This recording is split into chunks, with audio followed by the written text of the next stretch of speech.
नमस्कार दोस्तों, अभ्यर्थी एकेडमी के यूट्यूब चैनल पर आप सभी का स्वागत है। आज का हमारा विषय है अंतर्राष्ट्रीय संगठन और अंतर्राष्ट्रीय संगठन में हम पढ़ेंगे ब्रिक्स।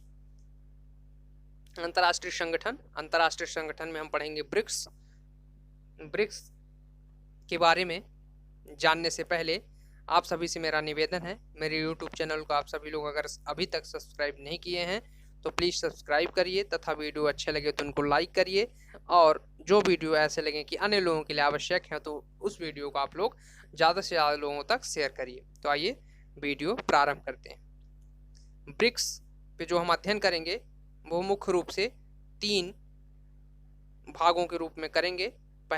सबसे पहले हम पढ़ेंगे परिचय। फिर ब्रिक्स में सबसे पहले पढ़ेंगे हम परिचय, फिर उसके पश्चात पढ़ेंगे शिखर सम्मेलन, फिर उसके पश्चात पढ़ेंगे उद्देश्य। सबसे पहले क्या पढ़ेंगे? परिचय पढ़ेंगे, उसके पश्चात शिखर सम्मेलन पढ़ेंगे, उसके पश्चात उद्देश्य पढ़ेंगे। तो आइए स्टार्ट करते हैं। हम सबसे पहले देखते हैं ब्रिक्स के बारे में। परिचय।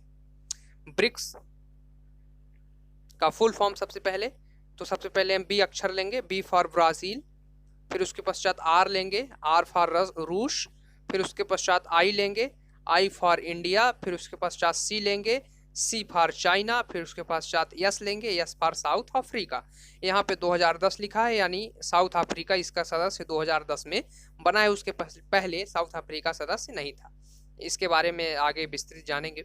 अब इसके पश्चात वर्ष 2009 में ब्राजील, रूस, भारत एवं चीन ने मिलकर एक नए आर्थिक संगठन ब्रिक की स्थापना की। यानी जब 2009 में ब्राजील, रूस, भारत एवं चीन ने मिलकर, यानी 4 देशों ने मिलकर इस संगठन की स्थापना की थी, तब इसका नाम सिर्फ ब्रिक था। यानी B for Brazil, R for रूस, I for India, C for China. स्थापना की थी 2009 में। अर्थात इस संगठन की स्थापना कब हुई? 2009 में। प्रश्न आएगा ब्रिक्स की स्थापना किस सन में हुई, तो आप लोग आंसर देंगे 2009 में। ठीक। इसके पश्चात वर्तमान समय में इस संगठन की अध्यक्षता दक्षिण अफ्रीका के पास है। जैसे कि अन्य जो संगठन होते हैं उनमें एक उसके प्रमुख होते हैं, उसके हम कह सकते हैं अध्यक्ष होते हैं। तो इसी प्रकार से इसकी अध्यक्षता हर एक देश करता है।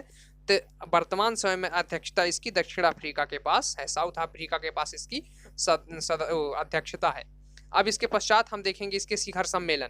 सबसे पहले शिखर सम्मेलन के रूप में इस संगठन का प्रथम शिखर सम्मेलन 16 जून 2009 को हुआ था। क्या देखेंगे हम लोग? शिखर सम्मेलन। एक बार आप लोगों को पीछे ले चलते हैं। ये रहा आपका शिखर सम्मेलन। पहला पॉइंट हमने इंट्रोडक्शन कंप्लीट किया। इसके पश्चात आप पढ़ेंगे शिखर सम्मेलन। शिखर सम्मेलन में इस संगठन का प्रथम शिखर सम्मेलन 16 जून 2009 को रूस के एक्रेट्रिक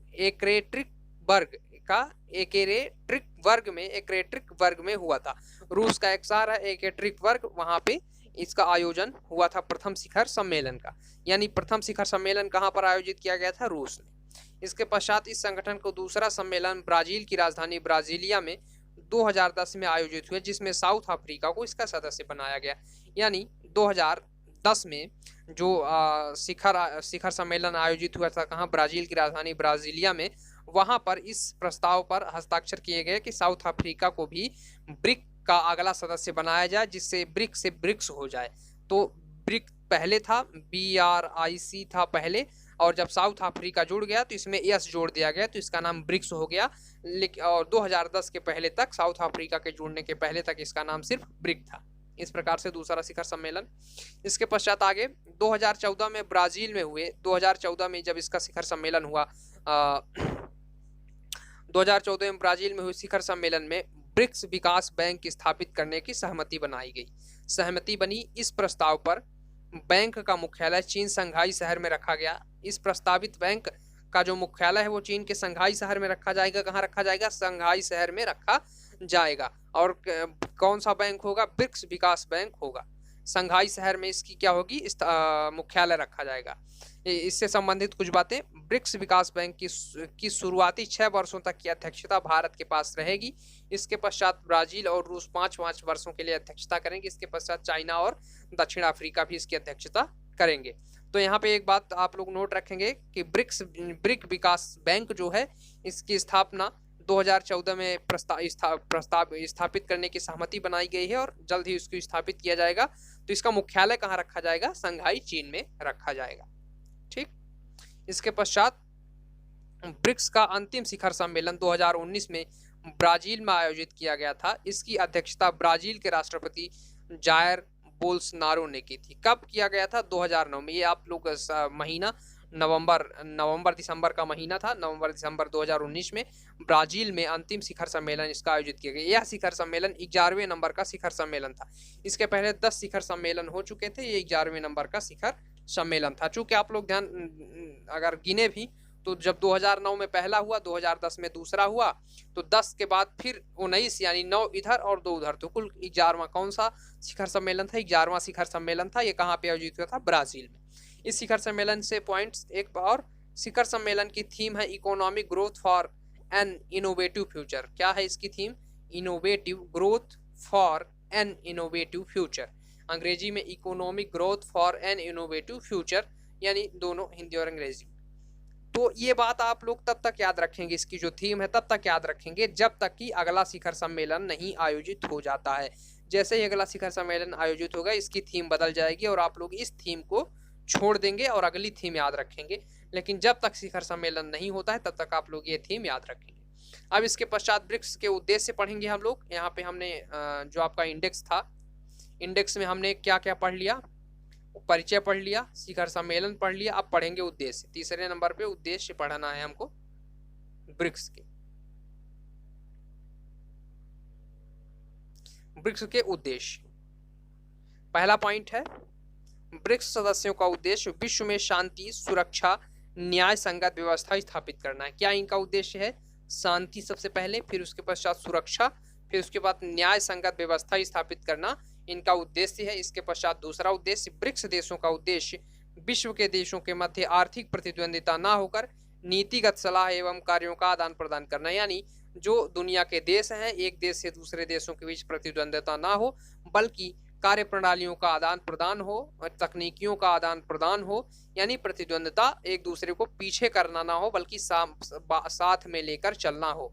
लेकिन यह बात पूर्णतः से आज तक लागू नहीं है। ऐसा हो रहा है कि हर एक देश दूसरे देश को पीछे करने की सोच रहा है, लेकिन फिर भी इनका उद्देश्य है तो हम लोगों को पढ़ना पड़ेगा।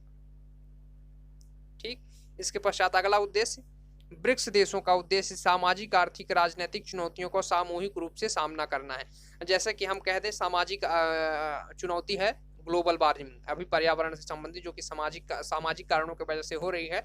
तो ग्लोबल वार्मिंग है, तो इसमें किसी एक देश के द्वारा इसको नहीं हटाया जा सकता, बल्कि सामूहिक रूप से प्रयास करने पर ये क्या होगी? हटेगी, और इससे देश दुनिया सुरक्षित रहेगा। तो इसके लिए सामूहिक, इसी प्रकार से आर्थिक अगर कोई संकट आ जाए कहीं पे, तो अगर जैसे कि हम कह सकते हैं कि किसी एक देश पे नहीं बल्कि बहुत सारे संसाधनों को लेकर आर्थिक संकट आ जाए, संसाधनों को लेकर कोई संकट आ जाए, तो उसमें सभी देशों को क्या होगा? सामूहिक रूप से प्रयास करना होगा, तभी जाके कोई भी समस्या का समाधान निकलेगा।